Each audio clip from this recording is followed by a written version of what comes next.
of interest in, besides stocks and calls and puts and options, is real estate, especially now when there might be changes in valuation. So I'm going to discuss how to use real estate as an investment tool. I'm going to go through a lot of stuff.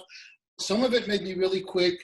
I will come back, or we can do a one-on-one afterwards. So, and I'm going to ask for a little cooperation, or actually, joining in. So let's talk about the first thing. When you have a piece of property, one of the first things that people want to know the value of is called the comps, or a CMA. Does anybody know what a CMA is? It's a comparative market analysis. It's typically what a real estate agent might prepare, and it uses comparable sales of the houses or the properties that are nearby. And there's different adjustments, age of the property or lot size, or perhaps different improvements. But that's typical on how to evaluate a piece of real estate, is using the comps. The next one is called replace. Anybody want to give why we use replace? This is what insurance companies do. They want to give you a replacement value, and sometimes they want to give you the cost value or the depreciated value, and they determine the value of your real estate using a replacement analysis. So these two things are very common. And again, this is typical in real estate for most people buying and selling a house, or comps or replace. But today we're going to deal with CF. The CF is the fundamentals of cash flow, which we're going to talk about ROI, ROE, and tax. So let me just jump in. The three legs of a stool. This is a critical thing if you're going to invest in real estate, to understand these three legs of the stool, otherwise known as ROI and some other names. Anybody guess what these legs are when you're buying real estate? And shout it out. Doesn't make a difference if it's right or wrong. Just go ahead and shout it out. Cash flow, equity, and appreciation. Okay, very close. Thank you. Cash flow. So that's this one right here. This one has to be strong. So we want to know what we can rent this property out for. There'll be other things that are going to come across, like expenses, so forth and so on, but you really have to have a solid leg called cash flow. We are really going to be concerned with that. This leg's a little shorter, but it's important. Otherwise, you're going to wobbly stool. So what do you think this one is right here? And this one here is depreciation. Why is depreciation important? Anybody want to share that with me? You save money on your taxes. Right, and especially now, because they've limited our interest expense when you take it on your taxes to like $10,000. And then you cannot deduct the real property tax, or sometimes even the taxes paid to another government, for in this case, California Franchise Tax Board.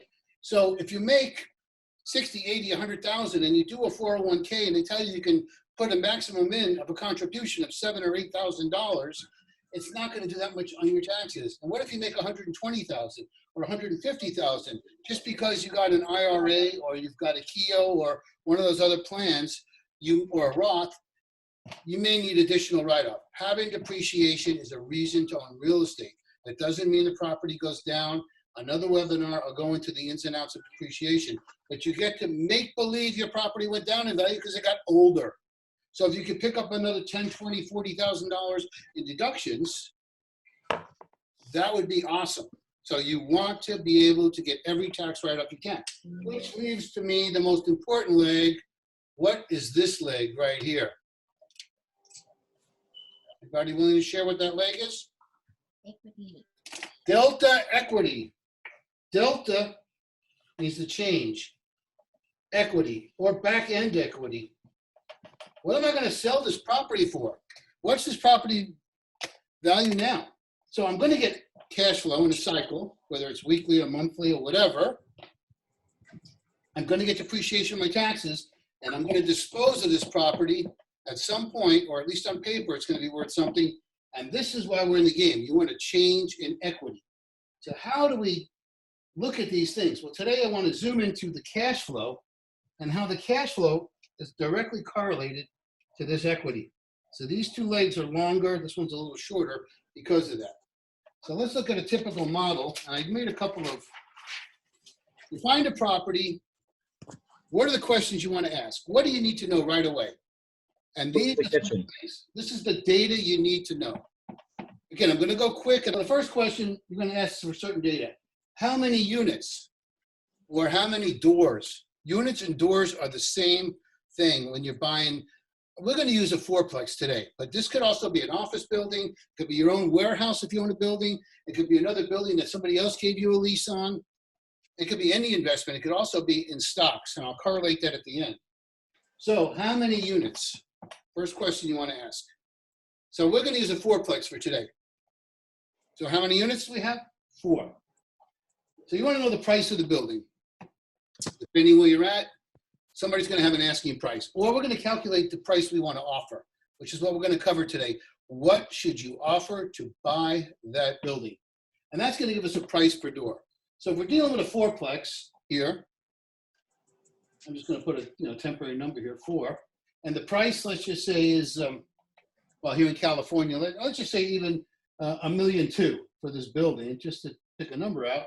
How much is it per door, team? $300K. $300K a door, right. So this is the first thing you want to know. What's the price per door? Right off the bat. So the next question you want to know is your unit mix. This is critical. What am I talking about in unit mix? Mixed use, commercial, residential, etc. Mixed use is the type of units. There are studios, one bedroom, Yeah. 2 bedroom, 1 bath, 2 bedroom, 2 bath. What's the best for us as landlords to make the most money right now? A 2-2, 2 bedroom, 2 bath. Why? It's more Because marketable. You can have a family, 1 bedroom. It's very limited. By 2 people. it's the most important sweet spot. But you might have a studio. You might have a 1 bedroom with 1 bath, and you may have a 2-1 and a 2-2. No, I know there's more, 3 bedrooms and all that. So I want to make sure that everybody understands that. We all good so far? Yep. So mute Marty for a second. Okay, so we want to know the unit mix. There's typically studios, 1-1s, 2-1s, and 2-2s. Then you want to know the square footage. So just like we study fundamentals of a stock, what's the gross profit? What was the dividend? What's the PE ratio? This is what you want to know. Is a studio 400 square feet, and then the condition it's in, and so forth and so on. The 1 bedroom, typically 500 square feet. 2 bedrooms, small one is 600, 650, and a big 2 bedrooms probably 800. A really large one is 900 to 1,200 square feet, or a 2-2. But that, again, don't try to write all these notes down. There's way too much information. But you want to know what the square footage is. And then we're going to have the actual rent and the pro forma. Just by a show of hands, does everybody know what a pro forma is? Raise your hand if you know what a pro forma is, so I know who I'm speaking with.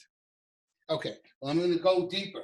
The actual rent, for example, on this studio might be, I'm just going to pick Southern California, might be $900. The pro forma is, hey, if you buy my building, the rent should be $1,200. So we're $300 under market, and they want to sell it to you on pro forma. This is the actual rent. This is what or they're going to make a case when you see a marketing package, or you want to know because you know you can get here. So if you buy it here and you can change it to here, you're going to have a delta. And this is good information. You're going to go, wow, $900 for a studio. That's below market. I could change the carpet or paint it, and then I can get $300 more a month. How will that affect the value of the building when it comes to that? A 1 bedroom, the actual rent on that here in California could be, let's say, $1,200, and the pro forma might be $1,500. Again, depending if you're on the beach, if you're inland, wherever you happen to be. And then a 2-2 might, and I'm just using this as an example. A 2-2 could be the actual rent people could be paying is like $1,800 as an example, and maybe you can get $2,200. If it's fixed up and you put 2 roommates in, it's $1,100 each. So this is critical information. Some of the other questions you want to know are the lot size. Why this is important? Because you may be able to add an ADU. Under California last year, and in many other states, Nevada as well, ADU is an accessory dwelling unit. And what that means is you can add another unit. You might even be able to convert a garage into another apartment. It's going to give you more cash flow. So you want to be able to, the age and the cap rate. Now, Tommy and I just talked about this. I'm going to come back to this cap rate in a moment. But the cap rate is basically almost like, what's my rate of return? So just think of that for a moment. I'm going to bring you back how to establish the cap rate. But typically, like here at the beach, I'm going to use 4 cap because it's easy math. 4 cap's actually a good deal. So I'm just going to use that number here. And then we have cap X.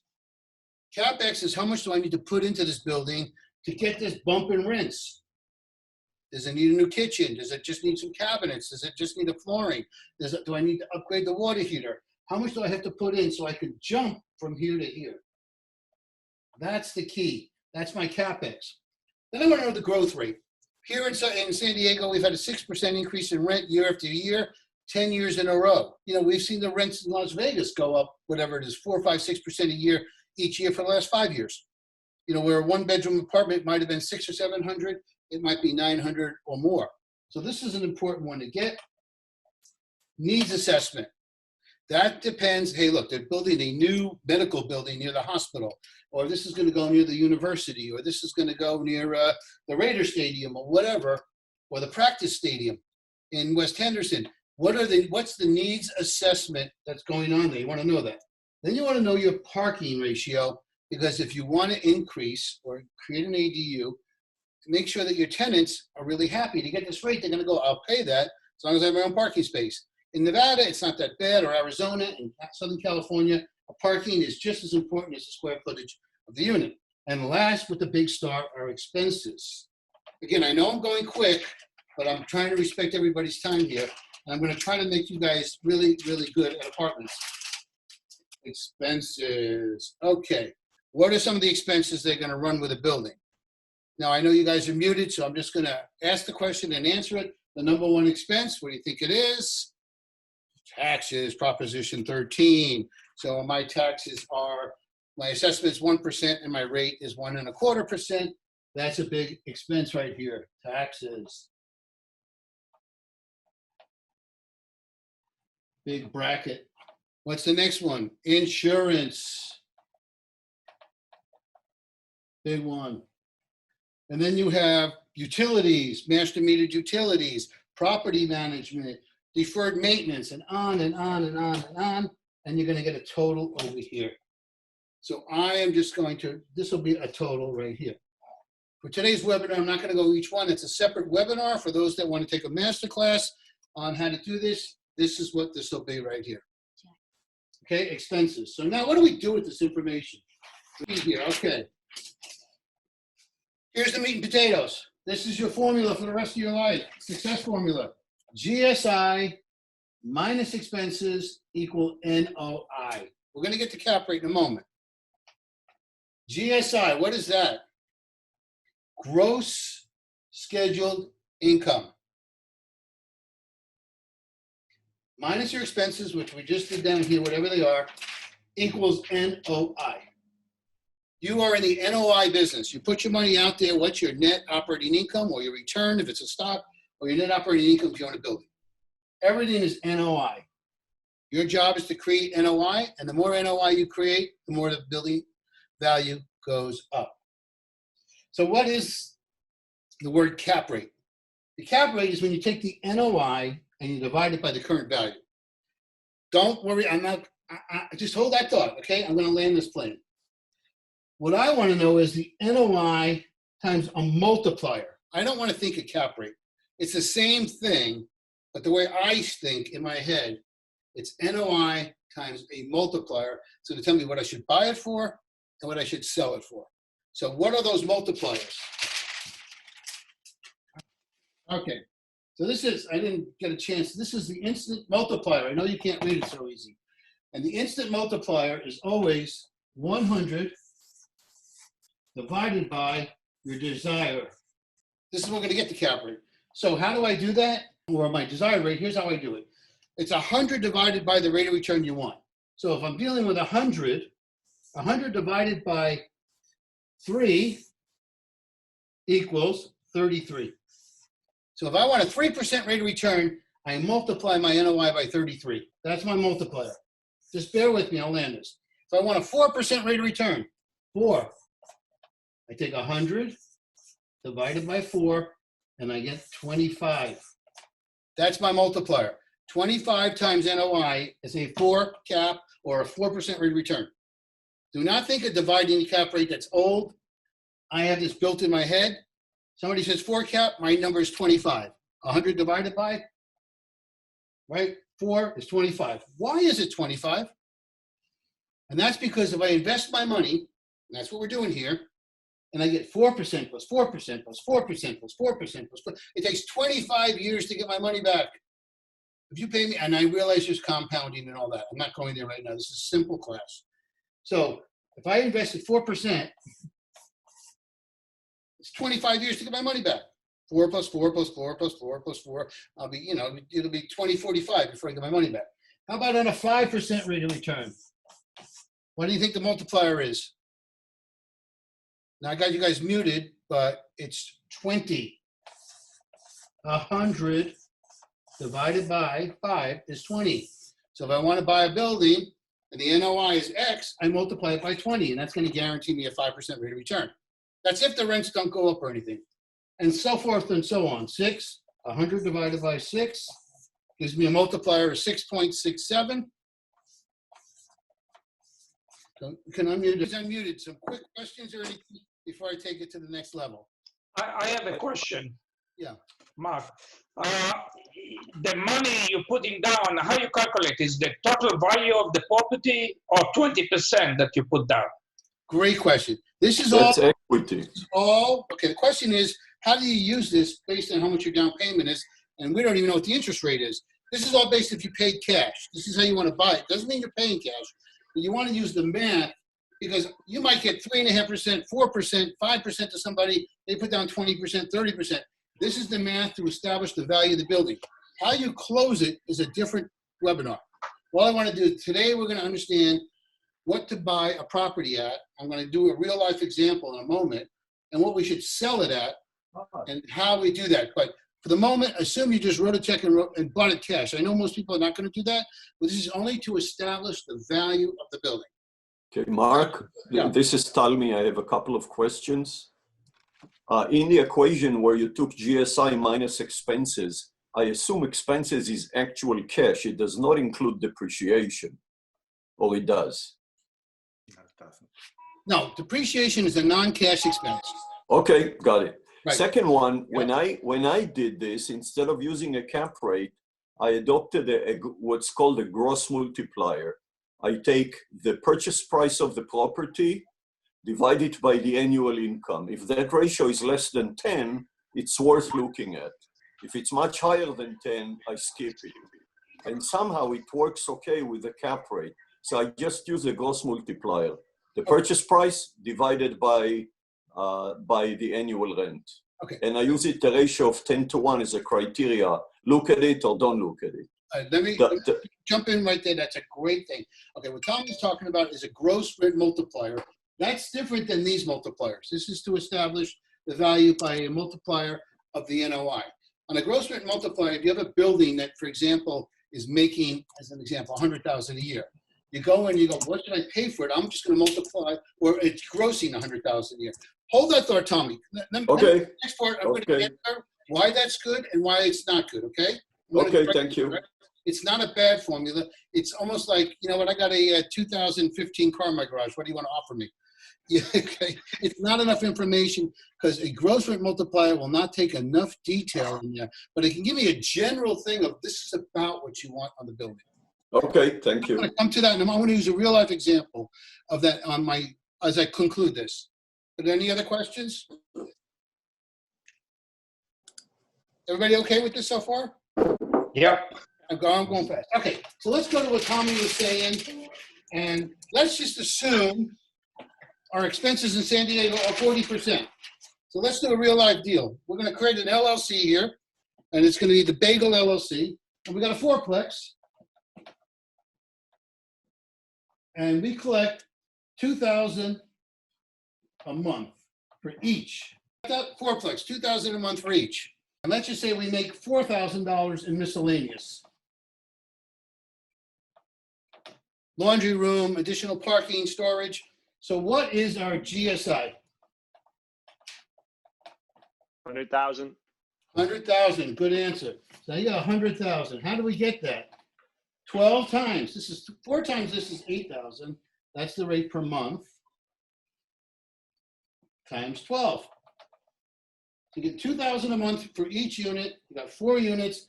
That's 8,000 a month times 12, and you got 4,000 in miscellaneous. So you got $100,000 here in GSI. Let's make believe here in San Diego we have 40% expense. That's to the governor and whatever. So what is our NOI? 60,000. I would have said 58. Well, we had 4,000 here in miscellaneous per year. Remember, everything has to be labeled. So when you, this is year and this is monthly.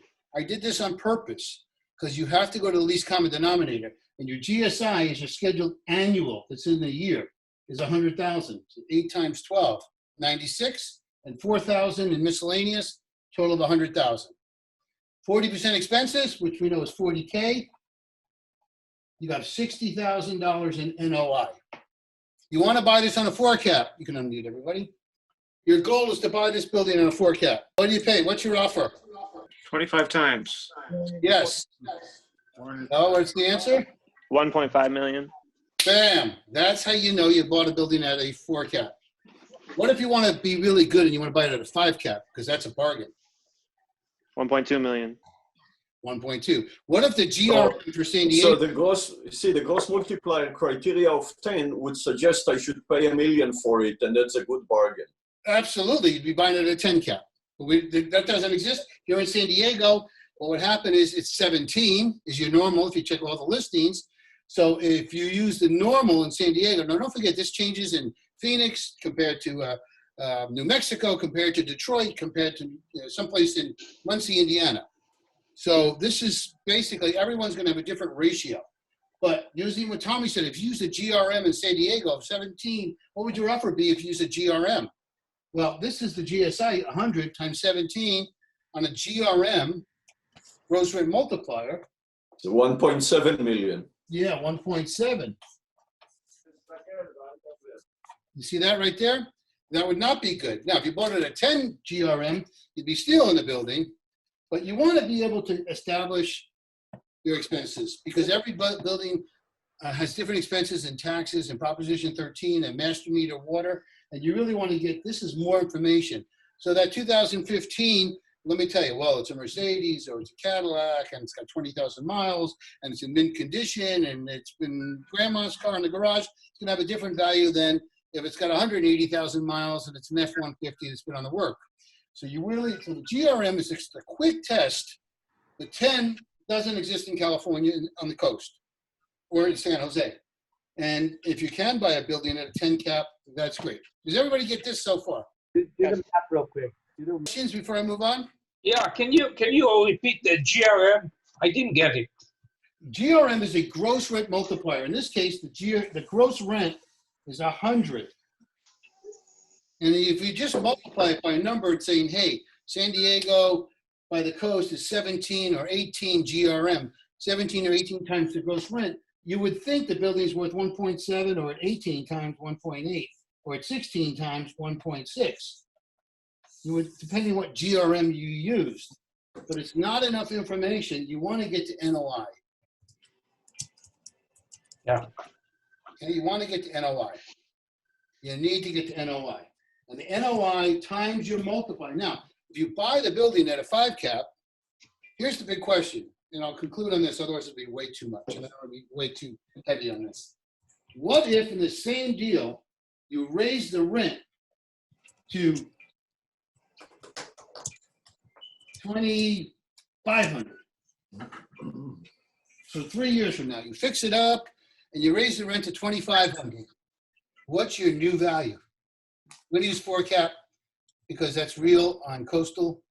So you raise the rent over 3 or 4 years to $2,500. The expenses are still gonna be 40%, let's just say. You have more money in the kitty. I wanna know what the value of that building is at a 4 cap. 1.5? What's the answer? Is it 1.5? Well, at 2,500 times 4 is how much? $10,000, right? Per month. Plus you have 1.8. right? So you got $1 million, 100. You got 120,000 a year. Here we had this 4,000 miscellaneous. Let's call it $120 or $125. 40% expense ratio, and that's like 50. That's going to leave you 75,000 of NOI. So multiply that. Somebody multiply 75 by 25. Tell me the new value of the building. 1.875. That's how we make money. You bought it for 1.5, and now it's 1.875 just because this rent went up to 2,500. This is our job as professional investors, is to find the right building, buy it at the right cap and multiplier, get it where the rents are below, get them up here over 4 years or so, and make $300,000-$400,000 in equity. All right, I don't want to go too much deeper, so I'm going to pull my chair back and answer questions, or we can move on to the next subject. I can go a lot deeper than this. This is just the surface right here. We just touched a little bit of the surface.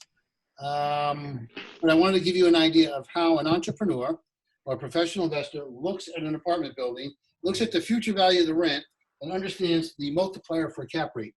So don't try to like divide it and whatever, which is all old school. Just use 4 cap 25 times, 5 cap 20 times, right? Use that 6 cap 16 times rent, 16.67. And Mark? Yeah. How do you establish what's the right cap rate? Great question. Awesome question. Every area is going to, because I use, depending where it is, what's been traditional, what's sold in the past, and where it is, and what the growth rate is. I don't think rents in Detroit are going to be going up. So I have to look at that growth, because there's also growth in rents. And if I were, and it might be hard and problematic to collect rents where unemployment's 25, 30%. So if I bought a building in Detroit, I would probably want to buy it at 12 or 14 cap, which is like 6 times gross. And if I was buying this building in Virginia, where the new Amazon is, I would be more than willing to buy a building at a 4 or 5 cap, because it's going to be loaded when the new Amazon opens in Arlington. There's such a shortage of units. I know I'm going to have growth. I know I'm going to have a healthy market. And if I was buying something in another area, and here in San Diego, in the coastal, right now, 3.75, between 3.5 and 4 is considered market. 4 cap is a great deal. You can't even find it. And the 3 cap's really expensive. So it's somewhere in between. But a great question. So you have to know what your rents are, where they're going, and what's traditional for the market. So this is part of our study of data. Remember we went back to that data page and I had cap rate down there? Know the cap rate and the rent per square foot in your area. Hey, Mark, great stuff. Let me conclude with this. The big lesson of the day here is, do I see opportunity? And if I can predict what's going to go on in the next 3 or 4 or 5 years, what's the future value of my building? And in this case, we showed how a building that was 1.5 can turn into 1.9 almost, 1.875, whatever that turned out to be, right? Whatever that was. Yeah. 1.9 for a $400,000 gain while you're collecting the rent. You're collecting the rent each month. You know, you're not sitting there with nothing. So this goes back to delta equity. Remember we talked tax write-offs for depreciation? This is the delta equity. If you have a solid delta equity, you're going to have a great ROI. And you're going to become wealthy. Whenever you get a question, yeah. Mark, I have a question for you. Did you, by any chance, prepare an Excel sheet where you put all the input and you get the output?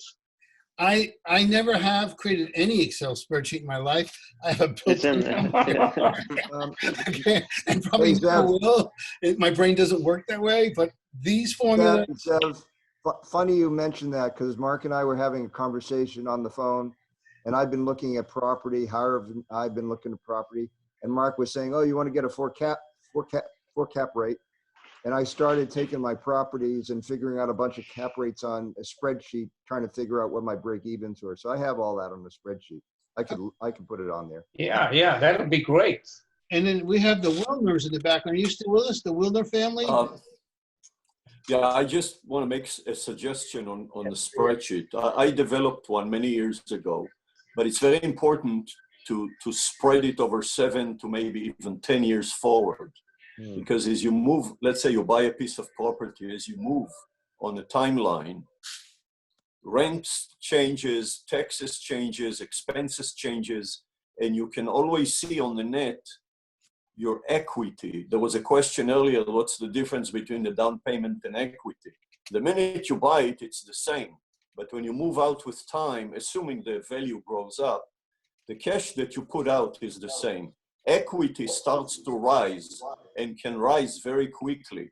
So you look on return on equity also as a criteria when to sell, because the value can be so high and that at one point your return on equity can go below 5% or 4% or 3%. You know, it's time to move on and move to another property. So only on the day you buy it, the equity is equal to your cash down payment. After that, equity changes, mostly positive. God forbid it can go negative too. So very important to put a spreadsheet like that on a timeline where you can change annually the assumptions, to whatever it is, and then move forward on the timeline to make a sale decision as well.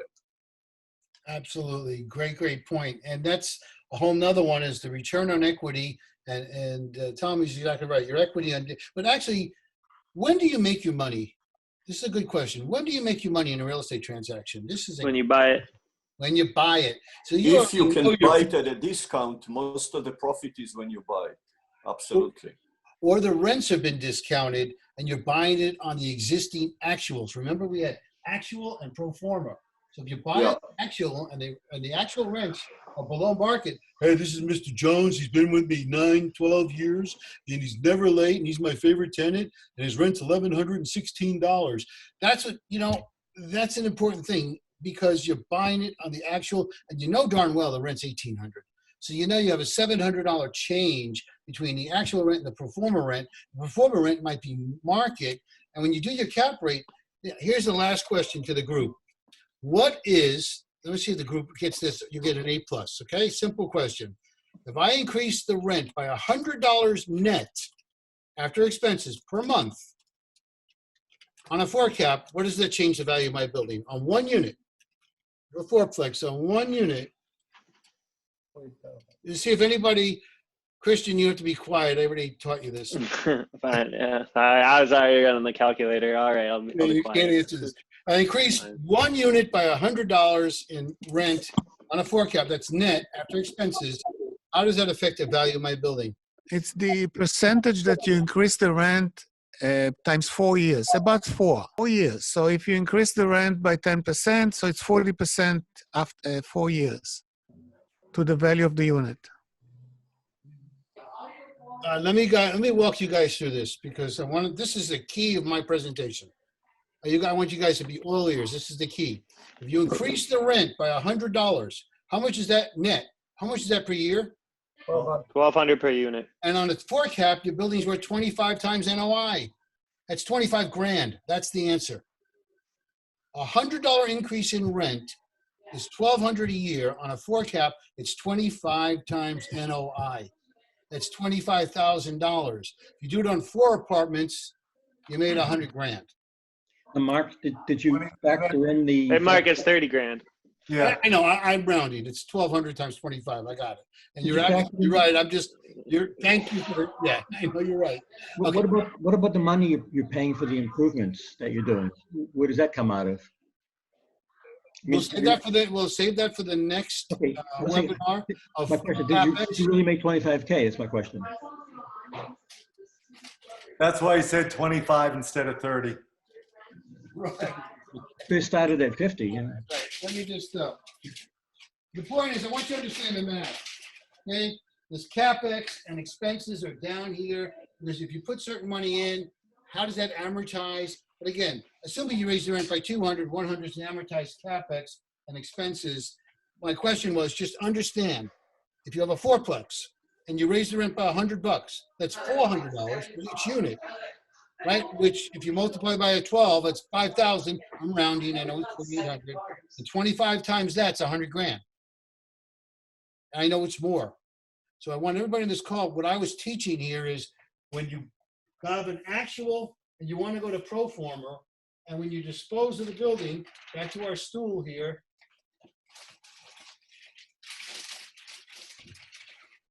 delta equity. Delta equity. You buy it on existing cash flow, you take depreciation, you have a nice cash flow on a 4 cap, and you have delta equity because you got a good brain, and that's how you get really rich in apartments. Anyways, I don't want to take up your time. I got my 45 minutes in or whatever. I hope if you guys want more, you'll just in suggestion say, can we do another 30 minutes or 20 minutes? I can go a whole week. Hey, On Mark, I ROE, think ROA, ROI, I can go cash on cash. I can go on arbitrage. Somebody said, hey, I want to borrow money and use that for something else on a line of credit. This is how we make money in real estate. Rich is on the phone. He is my partner, I don't mind saying, on a couple of ventures. Rich, would you like to attest what you have seen in the last 3 or 4 years? Just terrible, losing money right and left. It's just atrocious. No, but that's essentially been the formula. And essentially, the best word I can think of is lipstick. Lipsticks the units and then jacks the. Frankly, living in Western Pennsylvania, I can't believe what they pay for rents in San Diego. But I mean, it's just amazing. Right. But no, that's been the formula, and it's worked well so far.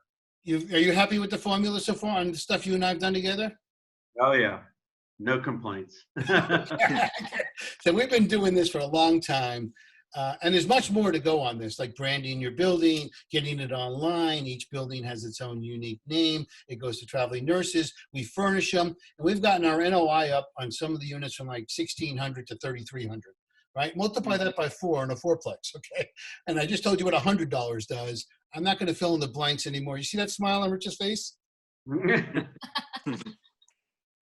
Okay. Hey, Mark? Yeah. Looking at coronavirus, 50,000 deaths, okay?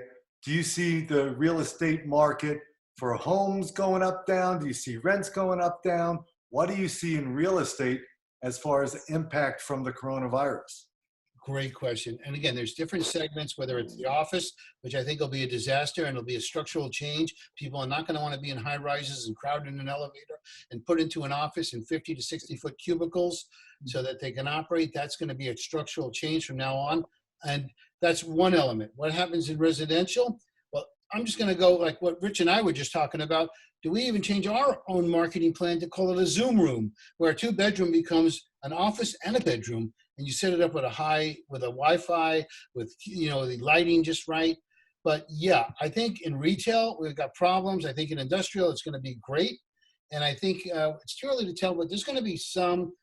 Look, right now the Airbnb added a lot of competition to my market because nobody's Airbnb, nobody's traveling. So we have here in San Diego like thousands of units that just came online that used to be Airbnb.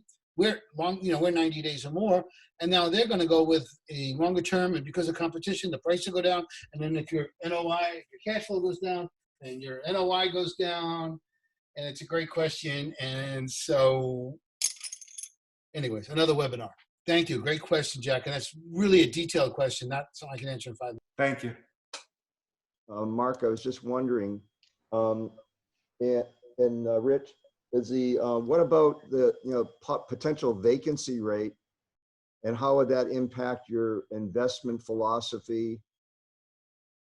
When you're competing against like Irvine Company and others, when because of the corona, and people are out of jobs and maybe doubling up in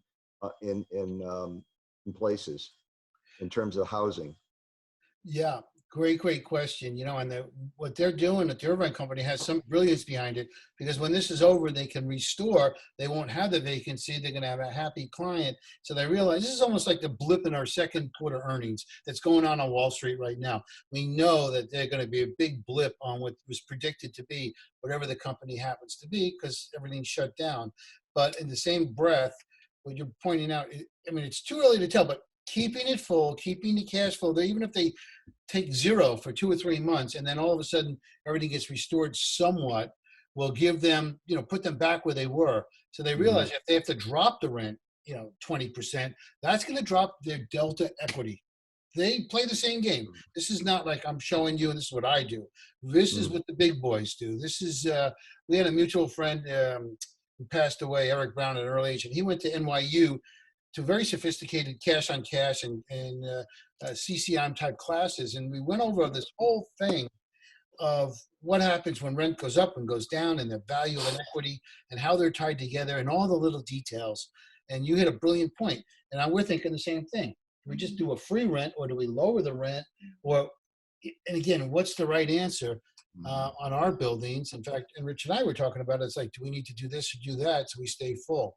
But great question. Let's refer that on another. We want to do like, Louis has been so great of organizing. You could tell we're thinking out loud. Like on Monday, we do stocks and bonds, and on Wednesdays, our meetings, options and calls and puts, and maybe Friday, it's a little heavier in real estate.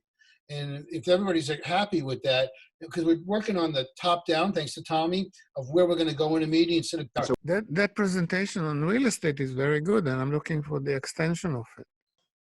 I'm all in, love it. Yeah, it's very good. It's an entire gamut of investing, real estate, stocks, it's really comprehensive. I want to learn more about stocks and maybe a buy and hold strategy for the future through this coronavirus situation. Maybe pick up some stocks for the future that would be, profitable. And I really enjoy the real estate side. I want to see what the thoughts are. Mark touched on some of the markets that would be really fantastic in the future. I want to see how we can profit from those as a team. Okay, Harv? Okay, I want to pick up on one of Mark's favorite terms, the realm of the cool. And I'm amazed that we haven't focused on stocks that are 5G, IoT, alternative energy, which includes alternative transportation, et cetera. Also artificial intelligence, because that's where I believe there's going to be big profits made. And I'm surprised we haven't really focused in on those types of stocks. So I'd like to. From a learning standpoint, I find that all of this has been beneficial. I used to have real estate involvement many years ago, so this is like a wake-up call. But specifically, the options market is my focus, and I really appreciate that a lot. Jack? I'm a little selfish, so I think that Mark's an incredible businessman, and that his real estate formulas and execution is just exceptional and past outstanding. So I'd love to see him package a deal for all of us to go in with him. There it is. I mean, Mark, bottom line is you got enough money, so bring the other people along with you and teach us. But teach us as we do it instead of in theory. What do you think, Rich? Terrible idea. You don't do business with friends. Call the partnership Bagel Enterprises. or how about Lots Bagel and Cream Cheese Inc.? Wow. Hey, Lavina, how much money you have left? You want to go and get into Mark's investment? We can't hear you. Yeah, sure.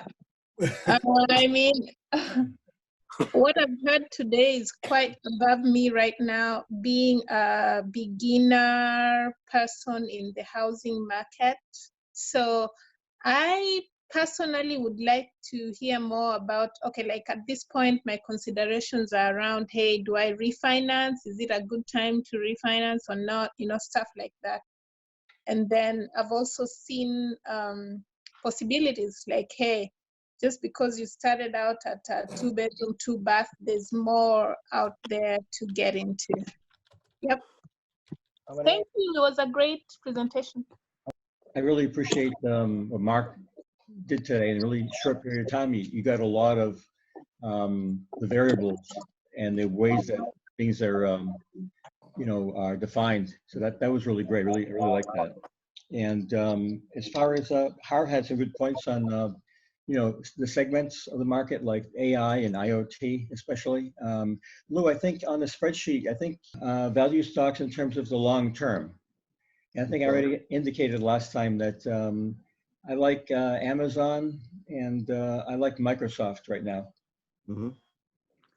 Yeah, well, what I was thinking was, listening to Mark, I think Mark is a phenomenal investor and he's great with stocks, but I think he's the Floyd Mayweather of the real estate world. So every every minute we have to listen to them about real estate, I think we're going to yield 100 back in terms of benefits. So I'm a huge advocate for as much real estate time as we can possibly get. Last time I was asked a question, how do I decide how to get out of an option? And it was an excellent question, and I was thinking about it. And it was purely intuitive. I had no methodology. So if any of you are really interested in doing a deep dive on options, I want to start taking a look at the Greeks, those 3 or 4 Greek letters associated with each one of the options, and see if right now I look at the list of contracts and I say, this looks good, I made enough, get out of it, and I sell. And so far it's been working, but it's not consistent, it's not a methodology, and it's almost purely emotional. And I wanted to take the emotions out of it. So if any one of you is interested in options and is willing to do also a deep dive into possibly a methodology, I think it will help us a lot, because on the buying side, I find it a lot easier than on the selling side. Yeah. So I wanted to take a look at the Greeks and start playing with it a little bit and see if I can come up with a metric that will give me a clue when it's finally a time to get out, because every option has an intrinsic value, has a time value that diminishes with time, and eventually it expires. If you don't act on it, it's gone.